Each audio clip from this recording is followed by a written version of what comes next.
আসসালামু আলাইকুম সবাইকে, আশা করি সবাই ভালো আছো। তো আজকের এই ভিডিওতে আমরা সংক্ষিপ্ত পদ্ধতিতে গড় নির্ণয় করা শিখবো।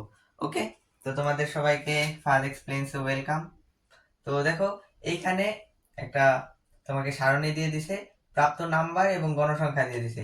প্রাপ্ত নাম্বার হচ্ছে 36 থেকে 40, 41 থেকে 45, 46 থেকে 50, 51 থেকে 55 এবং 56 থেকে 60। দেখো এখানে 36 থেকে 40 এর ভিতরে গণসংখ্যা হচ্ছে তোমার 4, মানে হচ্ছে 36 থেকে 40 এর ভিতরে পাইছে হচ্ছে 4 জন। 41 থেকে 45 এর ভিতরে পাইছে হচ্ছে 8 জন। 46 থেকে 50 পাইছে 11 জন। 51 থেকে 55 পাইছে 15 জন। এভাবে 56 থেকে 60 পাইছে হচ্ছে তোমার 13 জন। ওকে, তো সংক্ষিপ্ত পদ্ধতিতে গড় আমরা কিভাবে নির্ণয় করব, আসলে এটাই তোমাদেরকে বলতেছি। তো সংক্ষিপ্ত পদ্ধতিতে গড় নির্ণয়ের ক্ষেত্রে আমাদেরকে ছক তো অবশ্যই করতে হবে, তুমি তো জানো ছক অবশ্যই করতে হবে। তো ছক আমরা কিভাবে করব? ছকে তুমি এই যে প্রথমে একটা দাগ দিবা, মানে তুমি তো পেন্সিল দিয়ে দিবা খাতায়। ছকে যখন দাগ দিবা, একটা ঘর তোমার থাকবে হচ্ছে বাকি, এখানে 5টা ঘর থাকবে। তো 5টা ঘর থাকবে এখানে, তোমার গণসংখ্যা দিবা এখানে, মানে এক একটা থাকবে। তো ওইটা আমি তোমাদেরকে লিখে দিতেছি। তো আগে বলে নেই তোমাদেরকে, হচ্ছে তুমি এখানে 5টা ঘর দিবা, একটা, দুইটা, তিনটা, চারটা, 5টা। হ্যাঁ, এই যে 5টা আমরা দিলাম। এরপরে আমরা নিচে ঘর টানবো হচ্ছে তোমার একটা, দুইটা, তিনটা, চারটা, 5টা। তার মানে এখানে 6টা আছে না, আমরা 7টা ঘর টানবো। ওকে, তার মানে আমরা এখানে ছকে কয়টা ঘর টানবো? 7টা। তাহলে আমি ছক আঁকার পরে তোমাদেরকে আবার ভিডিওতে দিতেছি। তো দেখো, আমরা কিন্তু সংক্ষিপ্ত পদ্ধতিতে গড় নির্ণয়ের ছক আঁকা ফেলছি। তো ছকে আমরা কয়টা ঘর দিছি দেখো, একটা, দুইটা, তিনটা, চারটা, 5টা, 6টা, 7টা। এইখানে কিন্তু ঘর ছিল হচ্ছে 6টা, আমরা এখানে দিছি 7টা। তো তোমরাও 7টা দিবা, মানে যতটা থাকবে, ধরো এখানে আছে 10টা, তোমরা দিবা কয়টা? ছক আঁকবা হচ্ছে 11টা। ওকে, তো এখানে হচ্ছে প্রথমে তুমি দিবা শ্রেণী ব্যাপ্তি, পরে দিবা শ্রেণী মধ্যমান, পরে হচ্ছে গণসংখ্যা, গণসংখ্যার পরে হচ্ছে ধাপ বিচ্যুতি, এবং সর্বশেষে হচ্ছে গণসংখ্যা গুণ ধাপ বিচ্যুতি। গণসংখ্যাকে তোমার প্রকাশ করা হচ্ছে এফআই দিয়ে, আর ধাপ বিচ্যুতিকে প্রকাশ করা হয় ইউআই দিয়ে। তার মানে এখানে আমি ফুলটা লিখি নাই, আমি জাস্ট এফআই ইউআই লিখে দিছি, মানে হচ্ছে এফআই ইন্টু ইউআই, মানে গণসংখ্যা গুণ ধাপ বিচ্যুতি। ওকে, তো দেখো, এখন আমরা শ্রেণীব্যাপ্তিতে কি বসাবো? শ্রেণীব্যাপ্তিতে জাস্ট এইখানে যা থাকবে আমরা ওইটাই বসাই দেবো। এই যে প্রাপ্ত নাম্বার, এখানে প্রাপ্ত নাম্বার গুলাকে আমরা শ্রেণীব্যাপ্তি হিসেবে বসাই দেবো এখানে। বা তুমি এখানে চাইলে প্রাপ্ত নাম্বারও লিখতে পারো। তাহলে দেখো, এখানে যা যা আছে আমরা সব সেম ভাবে বসাই দেবো। 41 থেকে 45, 46 থেকে 50, এরপর হচ্ছে 51, 51 থেকে 55, তারপর হচ্ছে তোমার 56 থেকে 60। এই পর্যন্তই আছে, আমাদের কিন্তু ফুল ঘরগুলা ফিল আপ হয়ে গেছে। এখন শ্রেণী মধ্যমানে কি করবা? শ্রেণী মধ্যমানে হচ্ছে তুমি জাস্ট প্রথমটাকে আর শেষটাকে যোগ করে দিবা। তাহলে এটা হচ্ছে 36। দেখো, প্রথমটাকে আর শেষটাকে যোগ করবা, এরপরে 2 দ্বারা ভাগ করবা। কি বলছি? প্রথমটাকে আর শেষটাকে যোগ করবা, এরপরে জাস্ট 2 দ্বারা ভাগ করে দিবা। তাহলে 36 যোগ হচ্ছে তোমার 40, এটাকে 2 দ্বারা ভাগ করলে আসতেছে 38। এরপরে হচ্ছে তোমার আবার এটার ক্ষেত্রে সেম, 41 প্লাস হচ্ছে তোমার 45, তাহলে এটা আসতেছে 86, ভাগ হচ্ছে 2, তোমার হচ্ছে এটা হবে 43। সেম ভাবে এটা কত হবে জানো? এটা আই থিঙ্ক 48 হবে। আচ্ছা, আমরা তারপরে দেখে নিই এখানে কত আছে। 46 প্লাস 50 ভাগ হচ্ছে 2,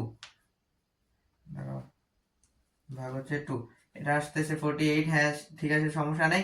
এরপরে আমি যেহেতু এই যে দেখো 5 5 করে বাড়তেছে, তার মানে তুমি ইজিলি বুঝতে পারবে এটা থেকে 5 কত বেশি। 5 বেশি হচ্ছে তোমার কত হবে? 53 হবে। 53, এটা কত হবে? এটা হবে 58। মানে তুমি জাস্ট এই যে প্রথমটাকে এবং শেষটাকে যোগ করে দিবা, এরপরে হচ্ছে তুমি জাস্ট 2 দ্বারা ভাগ করে দিবা, তাইলে শ্রেণী মধ্যমান পেয়ে যাবা। এখন শ্রেণী মধ্যমান পাইলে এই যে গণসংখ্যা, গণসংখ্যাতে তো তোমার এই যে এখানে দিয়ে দিছে 4, 8, 11, এগুলা জাস্ট লিখে দিবা। কোন কোন কোন শ্রেণীতে কত গণসংখ্যা ওইটা জাস্ট ঠিক থাকলেই হবে। তোমার 4, এরপরে হচ্ছে 8, এরপরে হচ্ছে তোমার 11, এরপরে হচ্ছে তোমার 15, এরপরে আছে হচ্ছে তোমার 13। এটা 13 না? হ্যাঁ, 13। এখন দেখো, ধাপ বিচ্যুতিতে কি করবা? তুমি তুমি তো সংক্ষিপ্ত পদ্ধতিতে গড় নির্ণয়ের সূত্র কি জানো? a plus summation of f i u i ভাগ হচ্ছে n ইন্টু হচ্ছে এইচ। এই সূত্র জানো না? এখন এখানে এটা কি, এ হচ্ছে আনুমানিক গড়, এন হচ্ছে তোমার হচ্ছে মোট গণসংখ্যা, FIY হচ্ছে এই যে তোমার গণসংখ্যা গুণ ধাপ বিচ্যুতির যোগফল, আর এইচ হচ্ছে তোমার শ্রেণী ব্যবধান। ওকে, তাইলে এখন আনুমানিক গড় তো আমাদেরকে লাগবে। আনুমানিক গড় তুমি ধাপ বিচ্যুতি যখন বের করবা তাহলে তোমার আনুমানিক গড় একটা ধরে নিতে হবে। ধরো আমরা আনুমানিক গড় যে কোনো শ্রেণীকে তুমি আনুমানিক গড় মানে এ ধরে নিতে পারবা। তো ধরো সাপোজ আমরা কোনটাকে ধরবো, এই যে শ্রেণীর মধ্যে মানে তুমি আনুমানিক গড় এটা ধরো তুমি 38 ধরবা, 43 ধরবা, 48 ধরবা, 53 ধরবা, 58, যে কোনোটাকে তুমি এ ধরে নিবা। ধরো আমরা এটাকে এ ধরলাম, এই যেটাকে এ ধরছো না ওইখানে তুমি ধাপ বিচ্যুতির জায়গায় এই যে এই সোজা তুমি 0 বসাবা, উপরে কি বসাবা -1, তার উপরে -2, নিচে 1 2, এরপরে যদি আরো থাকতো তাহলে 3 4 5 6, -3 -4 -5 এইভাবে বসাইতে থাকতা। ওকে, তাহলে আমরা এইভাবে বসাইলাম। এখন তুমি FIUI কি করবা, জাস্ট এই যে গণসংখ্যা গুণ ধাপ বিচ্যুতি করে দিবে, FI ইন্টু UI এটা করে দিবা। তাহলে এখানে যদি তুমি গুণ করো কত আসে, -8, এরপরে এখানে হচ্ছে -8, এটাও -8 আসে, এটা আসে 0, 11 ইন্টু 0 তো 0, তাহলে 15 ইন্টু 1 15, 13 ইন্টু 2 আসে হচ্ছে তোমার 2 26। হ্যাঁ এটাই তো আসে। এখন তুমি এনে মোট কত, মোট এন কত আসে দেখো, এখানে 4 প্লাস 8 প্লাস 11 প্লাস 15 প্লাস হচ্ছে 13, তাহলে এটা আসতেছে 51। এরপরে সামেশন অফ FIUI তুমি এগুলোকে জাস্ট যোগ করে দিবা, দেখো কত আসে 26 প্লাস হচ্ছে 15 মাইনাস হবে হচ্ছে 16, এটা আসতেছে 25।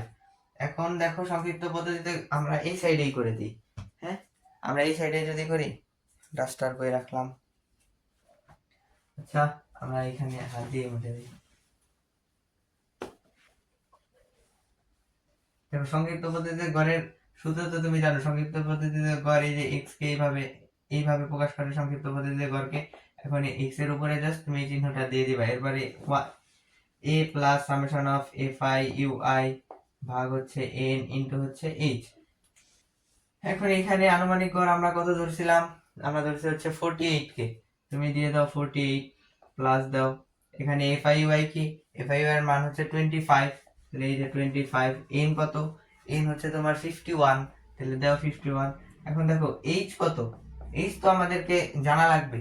এইচ কত জানো, এইচ তুমি জাস্ট এই যে এইটাকে এই পর্যন্ত এইখান থেকে এটা বিয়োগ করবা, যোগ 1 করে দিবা।